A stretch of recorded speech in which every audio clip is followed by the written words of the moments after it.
আজকে বলবো মহাদেবের বাড়ি কৈলাস। বাবা মহাদেবের নাম করার পর বেরিয়ে পড়েছিলাম পশুপতিনাথের দর্শনে। পশুপতিনাথের দর্শন সেরে মাতা গুহেশ্বরীর দর্শন করে আরতি দেখা। আরতি দেখার পর গোরখনাথ স্বয়ম্ভু স্তূপা শিবলিঙ্গের দর্শন করার পর মানস সরোবরের উদ্দেশ্যে বেরিয়ে পড়েছিলাম। মানস সরোবরে স্নান পর্ব সেরে আমরা বেরিয়ে পড়েছিলাম কৈলাস মানস সরোবরের 3 দিনের ট্রেকিংয়ে। 3 দিনের পরিক্রমাতে আপনার প্রথম যমদুয়ার পড়বে। যমদুয়ারের পর আপনার দ্বিতীয় দিনে পড়বে ডোলমালা পাস, সব থেকে হাইয়েস্ট উচ্চতা।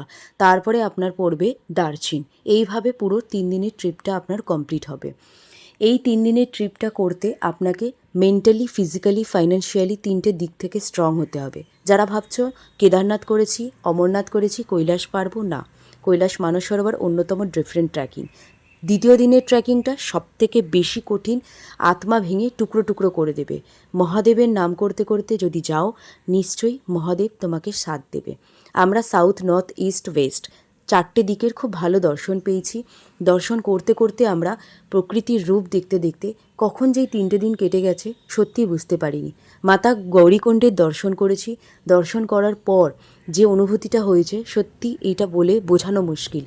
এই ছোট্ট ভিডিওতে সমস্ত কিছু বলা মুশকিল, তাই সম্পূর্ণ ডিটেল ভিডিও দেখতে গেলে আমার 2 ঘন্টার ভিডিও একটা ছাড়া রয়েছে, সেই ভিডিওটা আপনারা অতি অবশ্যই দেখবেন। ভিডিওটা যদি ভালো লাগে লাইক, কমেন্ট, সাবস্ক্রাইব করবেন। অতি অবশ্যই হর হর মহাদেব লিখবেন, কারণ এই ভিডিওর মাধ্যমে কৈলাসপতির এনার্জি এক্সচেঞ্জ হচ্ছে, তাই জন্য আপনারা একটা কমেন্ট করতেই পারেন।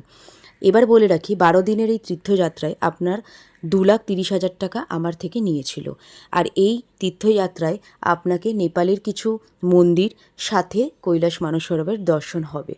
তারপরে আমরা চলে গেছিলাম আমাদের সেলিব্রেট করতে যে আমরা এই 3 দিন কমপ্লিট করতে পেরেছি খুব ভালোভাবে। তারপরে কমপ্লিট করে বাবার নাম করতে করতে আবার সম্পূর্ণ ট্রিপটা শেষ হয়েছে।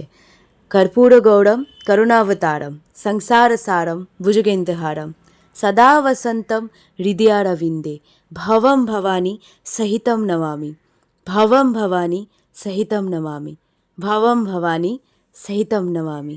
নমঃ পার্বতীপতে হর হর মহাদেব। সব থেকে দুর্লভ দর্শন আপনারা করে নিলেন কৈলাসপতির বাড়িতে বসেই। একটা কমেন্ট অতি অবশ্যই করবেন।